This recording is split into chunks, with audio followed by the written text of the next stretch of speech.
It's 4 o'clock. The top stories on 7 News. 7 teenagers arrested after a police chase from the Central Coast to Western Sydney. New asbestos alerts at a school and hospital. And the Kansas City Chiefs back-to-back Super Bowl champions. Live from Sydney, 7 News with Ann Sanders. Good afternoon. As investigations into contaminated mulch continue, it's been revealed asbestos has been found at Campbelltown Hospital. It comes as a primary school in Sydney Southwest was forced to close today after the same discovery in a playground garden. Natasha Squarey reports. Well, students have been ordered to learn from home after asbestos was found here at Liverpool West Public, with many parents forced to take time off work. The dangerous discovery was found in mulch in a new garden on the campus over the weekend, and families have been told to stay away while urgent work continues. Kind of caught me off guard because I was supposed to go to work, but had to stay in with the kids. The principal has written to parents saying only a single piece of bonded asbestos has been identified, and the risk to staff and students is very low. However, parents and residents feel uneasy. Well, they should have told us on Saturday. We could give precautions in regards to doors, windows, and just stay away from the area. The EPA identified this school as a potential site during its Rozelle interchange investigation after asbestos was found at the playground. The same company that supplied mulch there also supplied mulch to this school. So far, officials have carried out 100 tests across several suburbs in Sydney, with 13 positive results to bonded asbestos. In the last hour, I've become aware that a site at Campbelltown Hospital has also been assessed as one of those and returned a positive result. The school will send parents an update tomorrow afternoon with plans for students to return to the classroom on Wednesday. 7 teenagers have been arrested after allegedly ramming a police car before leading officers on a wild chase from the Central Coast to Sydney's west in a stolen luxury car. 4 of the teens were on bail for similar offences. Andrew Denny has the details.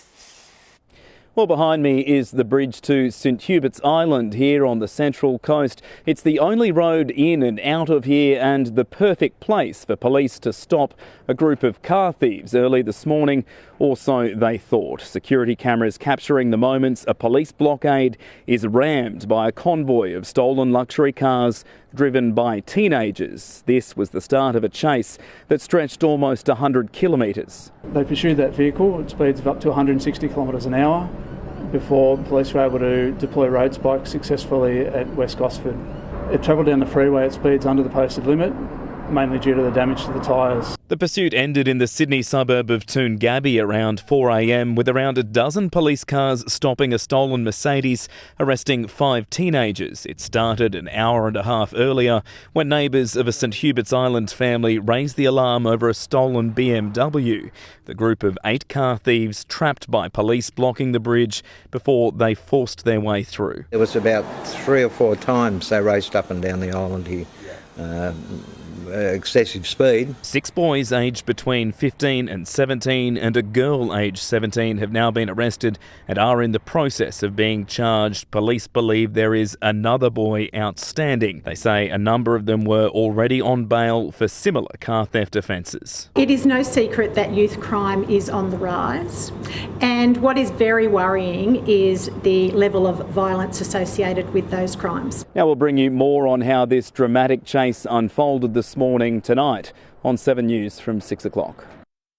A man's in a critical condition after a car was torn apart in Sydney Southwest. The 59-year-old passenger was trapped in the hatchback for more than an hour after the crash on Campbelltown Road in Bardia. He was taken to Liverpool Hospital. The driver, a 41-year-old man, was not seriously hurt. A woman has crashed into several parked cars before flipping her vehicle onto its roof in Western Sydney. Bystanders at the scene on Marsden Road, Parramatta, helped the 38-year-old from her car before emergency services arrived. She spoke with police before being taken to hospital for mandatory testing. The Albanese government is under fire over the number of criminals released from immigration detention last year.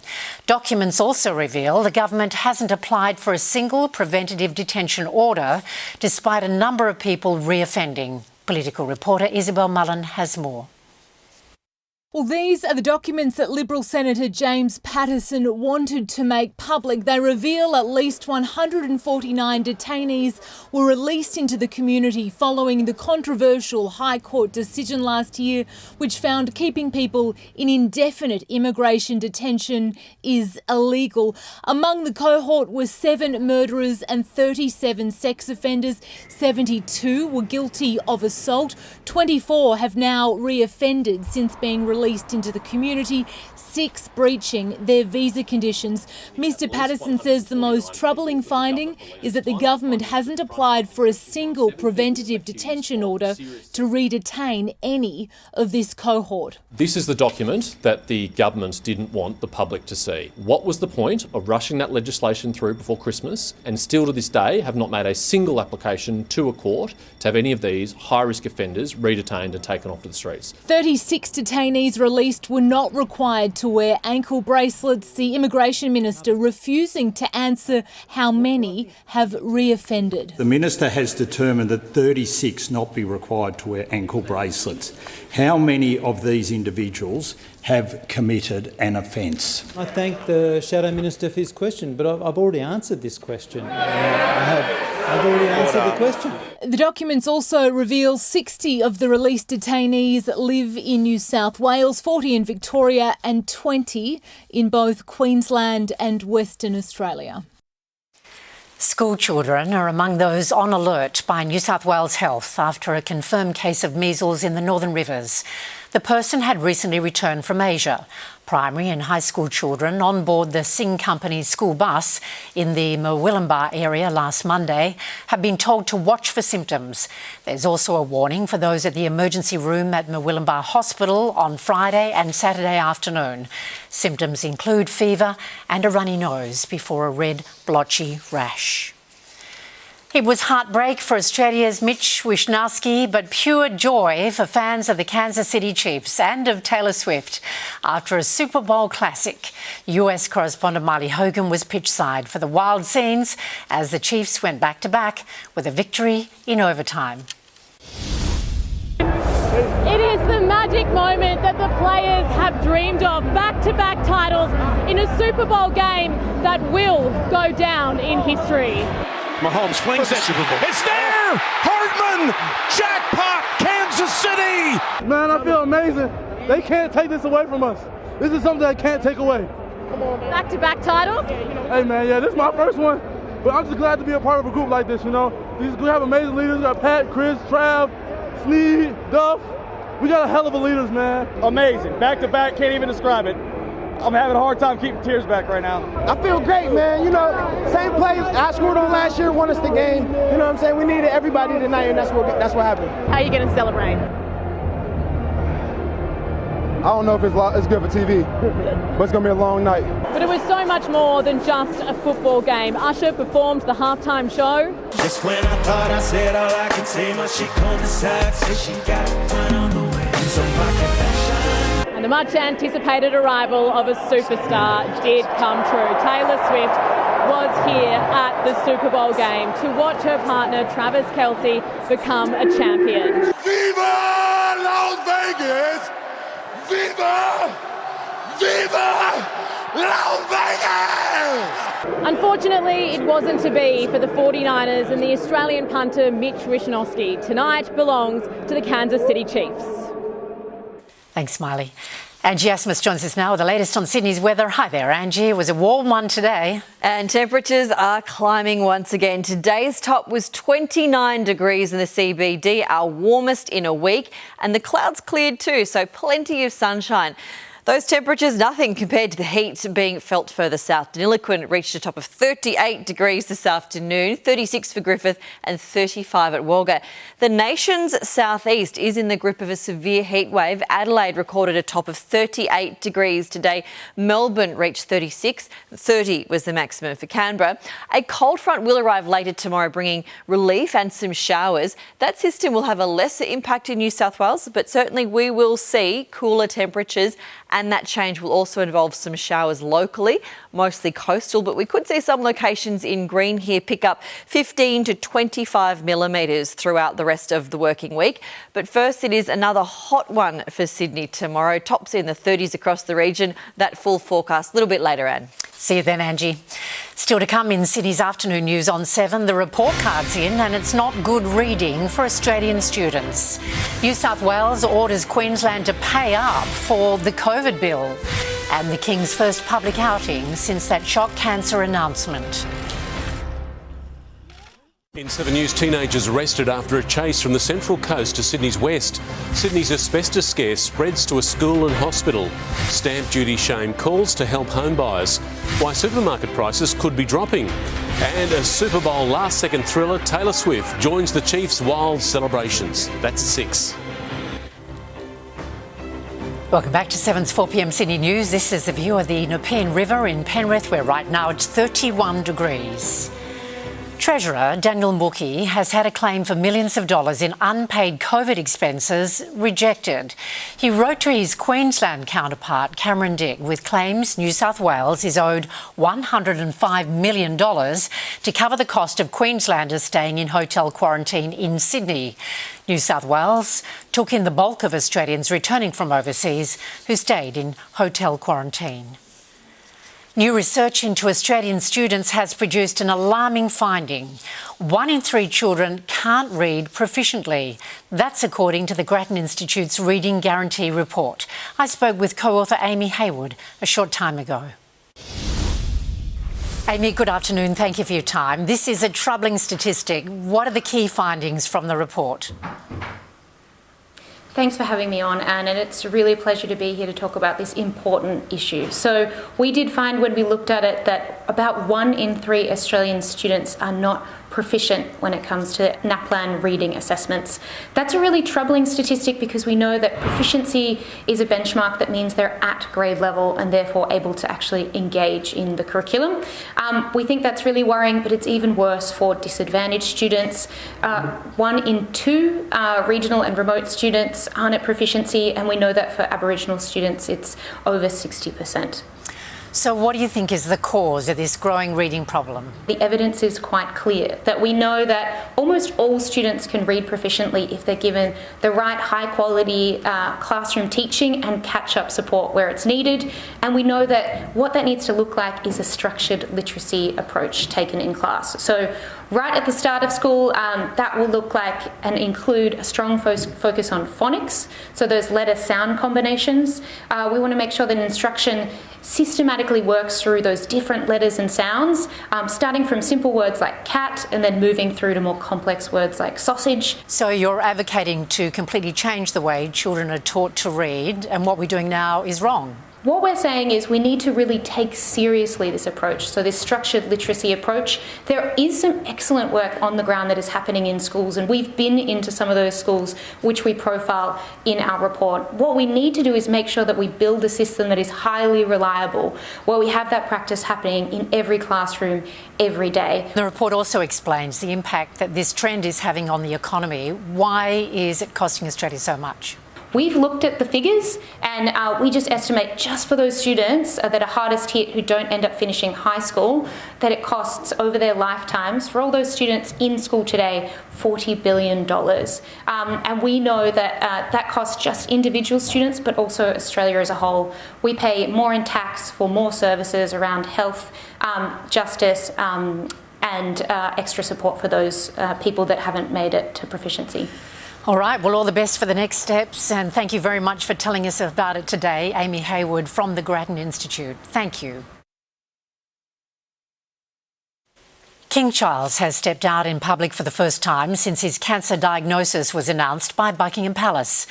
By But it's likely to be a rare appearance as Prince William prepares to carry out more of his father's royal duties. Our Europe correspondent Ash Mullaney reports. The King looked in good spirits today, smiling and waving at the small crowd that gathered at Sandringham as he attended a Sunday church service. This is the first time we have seen King Charles since his shock cancer diagnosis last week.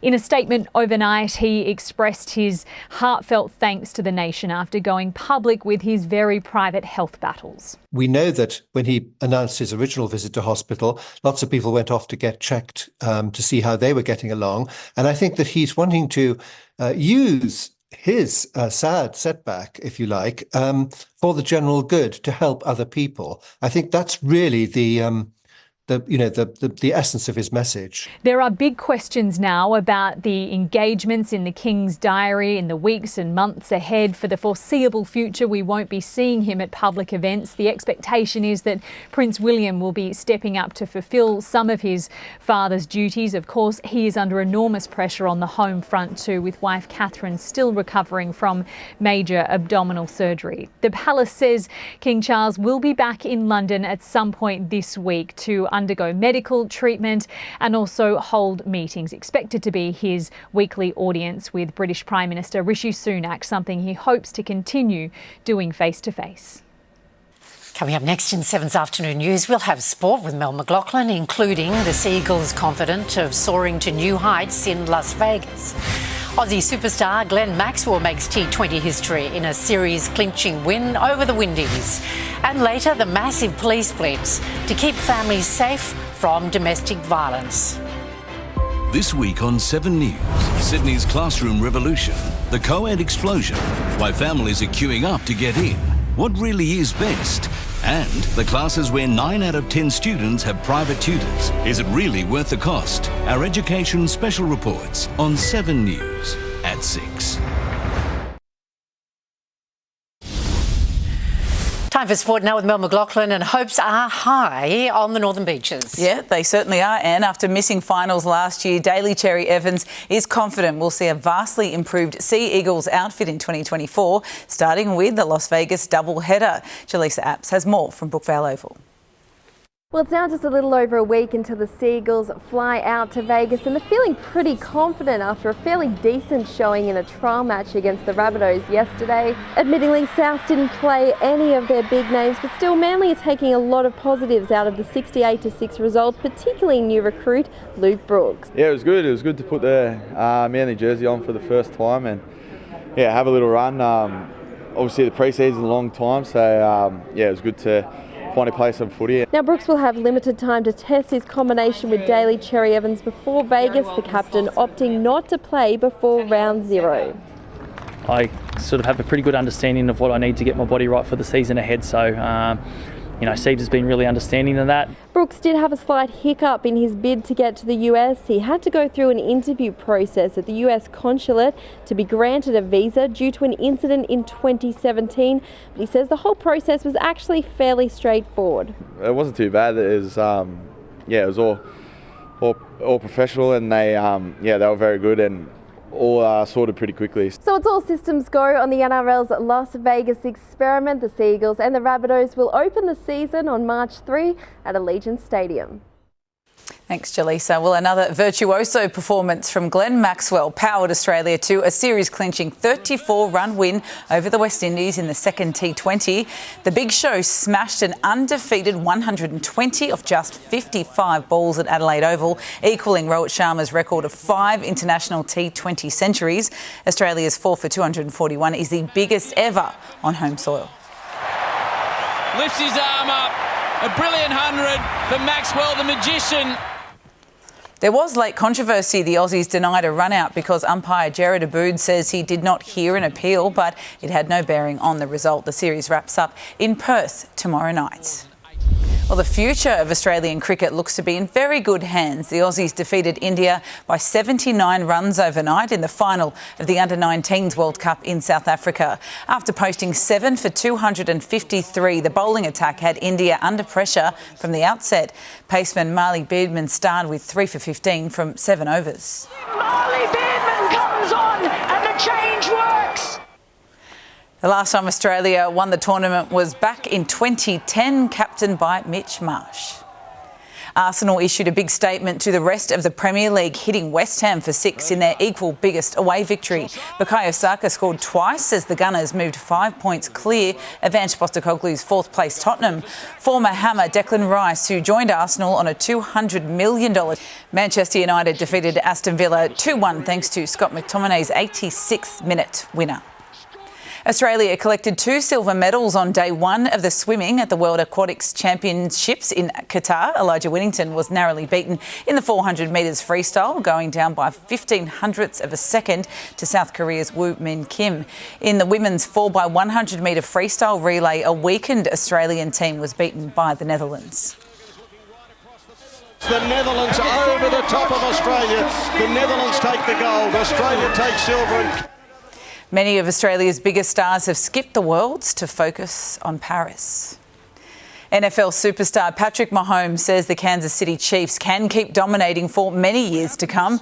As you saw earlier, Mahomes led the Chiefs to a gripping overtime victory over Aussie punter Mitch Wishnowsky's San Francisco 49ers in Super Bowl 58 at Allegiant Stadium in Las Vegas. The 49ers struck first in overtime, taking the lead with a field goal, but Mahomes had the final say, getting the Chiefs home 25-22.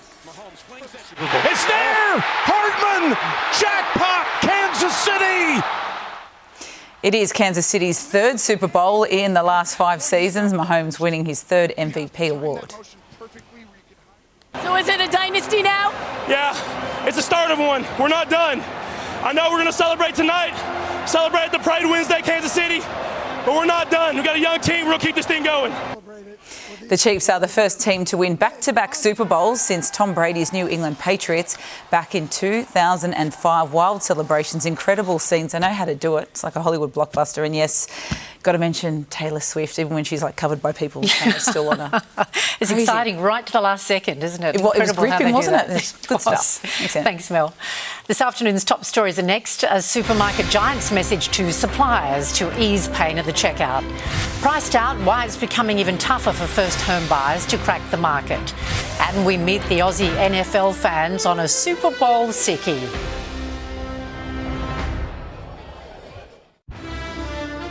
Live from Sydney, 7 News with Ann Sanders. Welcome back. These are our top stories on 7. Asbestos contamination has been detected at a Liverpool primary school and at Campbelltown Hospital. There's pressure on the federal government over the number of criminals released from immigration detention. And the Kansas City Chiefs have claimed back-to-back Super Bowls with a victory in overtime. 7 teenagers have been arrested and 1 remains on the run after a police chase from the Central Coast to Western Sydney. The joyride in the luxury stolen cars lasted an hour and a half. CCTV capturing the moment a police blockade was rammed by the convoy. We've had prior involvement with a few of these teenagers. 4 of the teenagers are currently on bail. 4 boys aged between 15 and 17 and a girl aged 17 are expected to be charged. Supermarket giant Coles is reportedly agitating for its suppliers to cut prices as no less than 3 separate inquiries begin into the cost of our groceries. It's arguing cheaper fuel and freight costs are giving breathing space. Paul Caddick has more. Good afternoon. The supermarket giant has reportedly been telling some suppliers it could be asking for price cuts on some products of up to 14% in preparation for future discounting campaigns, with Coles pointing to improved inflation figures and lower freight costs. Suppliers, though, are expected to push back with wage and power costs still rising. Coles wouldn't comment on specific supplier negotiations, that it was, quote, always looking to lower the cost of groceries. But it comes as the major supermarkets are facing major scrutiny over their pricing and profits. Already this year we've had the price gouging report, the ACCC is now investigating, and soon a Senate inquiry will begin its hearings. It's about time that the supermarket giants were put under public scrutiny, they'll get a chance to come in and try to justify their prices. I think they're really going to struggle to do that. While some Coles customers got a discount with a difference in Melbourne today after online promotions boss Adrian Portelli turned up to hand out $200 vouchers to what soon became a big queue of people. Big thank you to everyone as well to come out in the heat, and hope this helps out. Aiming to hand out $50,000 worth, it ended up being $80,000 to more than 500 people. Barnaby Joyce has blamed mixing a prescription drug with alcohol for video of him lying on a footpath in Canberra. Speaking for the first time about the video, the former Deputy Prime Minister declared he's not looking for sympathy. I'm on a prescription drug, and they say certain things may happen to you if you drink, and they were absolutely 100% right. I made a big mistake. There's no excuse for it. There's a reason. And, this a very eventful walk home, wasn't it? Mr. Joyce says he was sitting on a planter box making a phone call when he fell. Premier Chris Minns has started this week, as last week ended, defending his plans to increase Sydney's housing density. The latest front, duplexes, multiple homes on blocks traditionally occupied by just one. Taylor Aiken has more. Good afternoon. Well, the Premier is once again defending his signature housing policy, this time over the impact of duplexes. Only 7% of residential homes are currently dual occupancy lots and are only permitted in the council areas of the Sutherland Shire and Manly. Now, the state government has plans to force all councils to allow duplexes as one way to increase density across the city. Right now, no one even can get up to the starting blocks because in all but a very small part of metropolitan Sydney, the answer before you even get out of bed is no. But in doubling the number of houses, councillors fear there will be double the number of problems. The issues that we see in Kringai, and from what I'm hearing other parts of Sydney as well, our infrastructure won't cope with it. But as the Premier pushes ahead with his plans to increase density, new research today shows home buyers are being priced out of stamp duty fees. For an average income earner, it now takes 6 months of income to afford stamp duty on a median home. In the 1980s, it was just 1 month. And that's not just saving for 6 months, that's every single dollar that you earn for 6 months. As for those looking to downsize, the research also found that close to a quarter are putting off selling due to stamp duty costs. The biggest game in America's NFL also had fans glued to the screens here in Australia. As Amber Laidler reports, the Super Bowl is growing in popularity, raising hopes an American football game could soon be played on our shores. And it is a Monday. Most of these people should probably be at work, but we're told many have pulled a Super Bowl sickie to enjoy American football's biggest game of the year. Pubs were at capacity across the city, packed with long-time fans of the game, supporters of one of the world's biggest music superstars, others just happy to have an excuse for a day off. It's not often you're selling this many chicken wings and beers at this time on a Monday. Essentially double over the last year. So yeah, it's going really, really well, and we booked out almost 2 weeks ago. The increased interest prompted the NFL to host its first official Super Bowl party here in Australia. In iconic Sydney style, it was held on a boat on the harbour, the guest list boasting some of the biggest names of the NRL. It's so Americanised, everything now, social media, everyone looks at, follows NFL, NBA. It's crazy, it's getting bigger and bigger. I think with the access to watching American sports that we now have on all the platforms. I speak to more and more people and they're taking days off work and it's awesome. The afternoon is now a Kansas City Chiefs party. The celebration's expected to kick on well into the afternoon. So potentially a few more sick days happening for some tomorrow, Anne. Thanks, Amber. Donald Trump has been slammed for seemingly encouraging Russia to attack any NATO member that fails to pay its bills as part of the military alliance. The White House, European leaders and NATO have condemned the former president's remarks made at a campaign rally. NATO Secretary-General Jens Stoltenberg saying any suggestion that allies will not defend each other undermines all of our security, including that of the US. A Sydney council is considering new bylaws to force shops selling vapes to submit development applications so they can be publicly scrutinised before opening. It's been sparked by the opening of a third store in close proximity to a school at Dulwich Hill. Angelique Opie has more. It's a market gaining more and more momentum. The number of vape shops opening in Sydney continues to increase. This store here in Dulwich Hill, in the middle of a high street, includes Candy Mart in its name. We think that it's quite intentional that they are opening on our high streets. This is an area of about 100 metres and there are 3 tobacco and vape stores. Locals and council members are fighting back. Tomorrow, a motion at an Inner West Council meeting will be put forward demanding change. Calls for new regulations that tobacco and vape shops seek approval through a development application. That will allow community to have feedback on the proposals of these stores. It will allow council to look at their locations in the proximity to schools. It's becoming commonplace for these retailers to use bright colours or enticing words to sell the products to teenagers. A recent survey from the Cancer Council found 93% of parents want their local Member of Parliament to vote in favour of legislation that protects children from vapes. CommSec is just ahead with the latest on your money, plus the eye-watering cost blowout to redevelop an iconic harbour swimming spot. We go to the front line of a citywide blitz to stamp out domestic violence, and it's 26 degrees in Cronulla. Angie will have Sydney's forecast soon. Get ready for the biggest week of giveaways in Sunrise history. We're giving away a $50,000 car in a brand new game. We're giving away holidays, Tuscany, Ireland, Japan, the list goes on. And we're giving away 100 Taylor Swift tickets. This is Australia's biggest Taylor Swift giveaway right here on Sunrise. Start with Sunrise.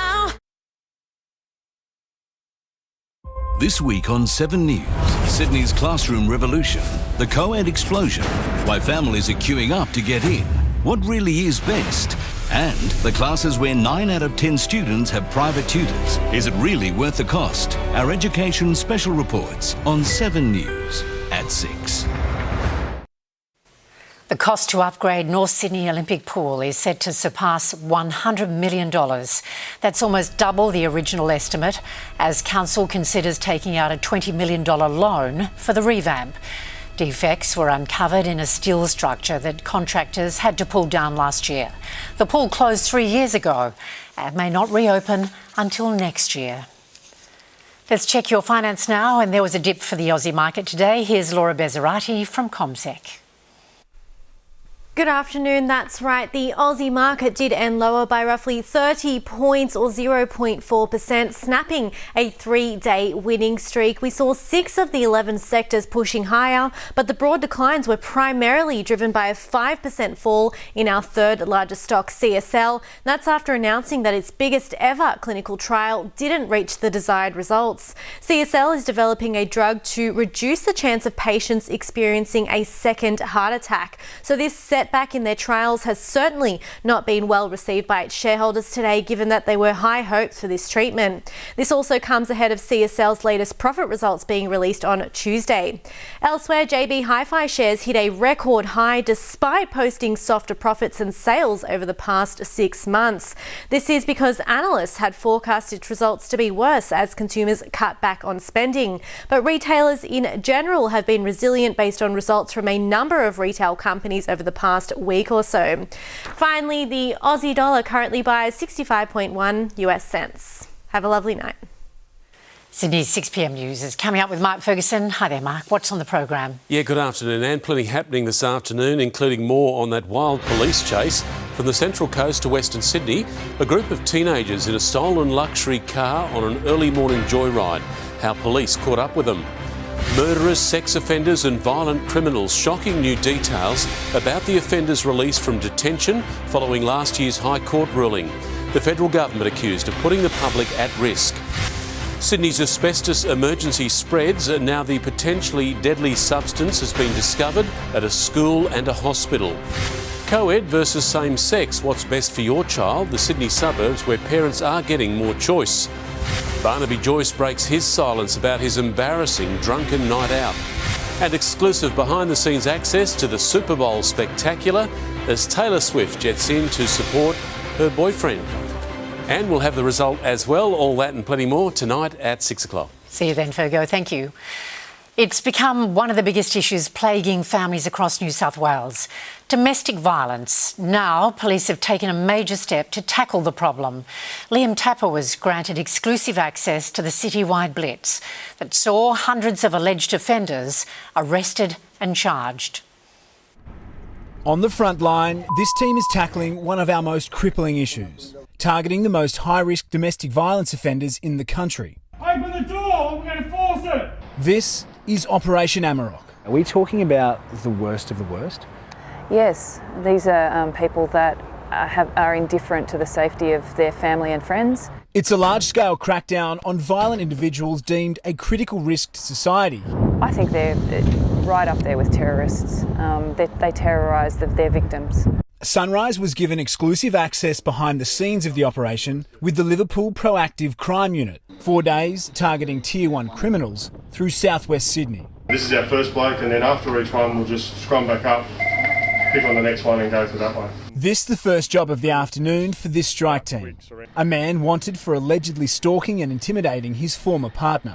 Just stay still. The police had intelligence that there was a man inside that had breached his AVO on multiple occasions and also had breached his bail conditions.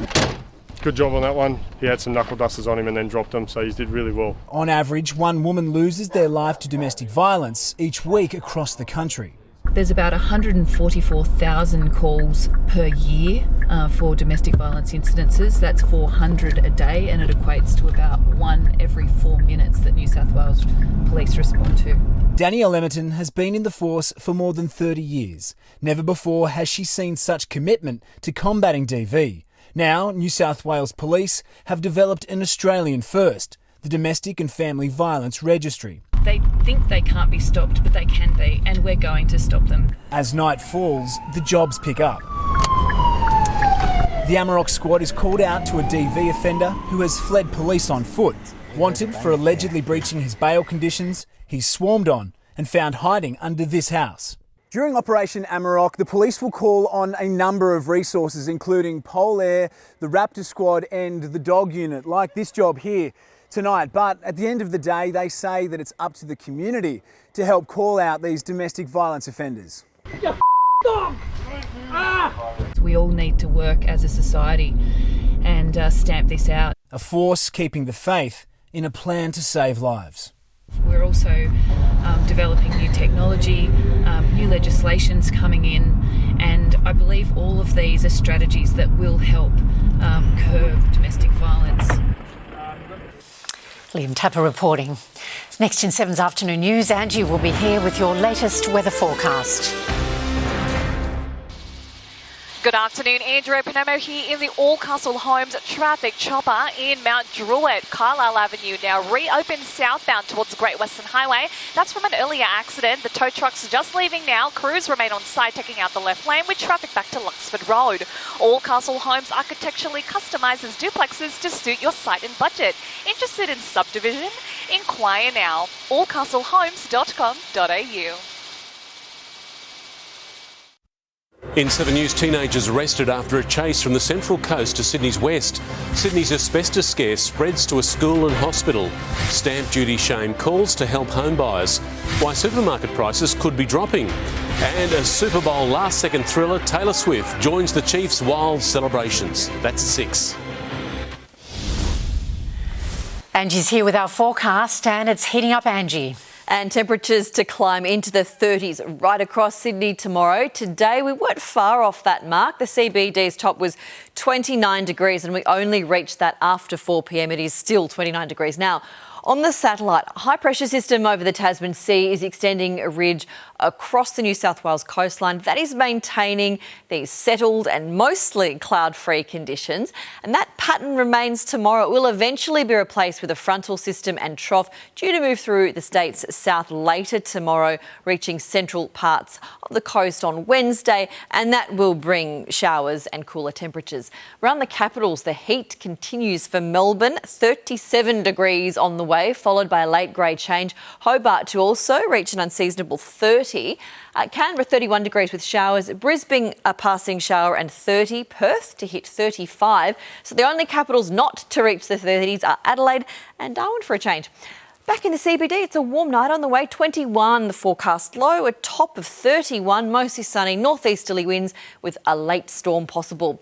Ahead, those showers then continue into Wednesday, signalling the start of a cooler run of days. Tops in the 20s for Friday, the heaviest falls of the week, then high 20s and low 30s with showers over the weekend. Much lighter falls by this time next week, but tomorrow looking pretty good. More weather at 6 a.m. Sure is. Thank you, Angie. And that is Sydney's 4 p.m. news for this Monday. Mark Ferguson will bring you 7 News at 6. I'm Ann Sanders. Stay with 7 Now for the chase, and I'll see you tomorrow. Thanks for joining us. Have a great night.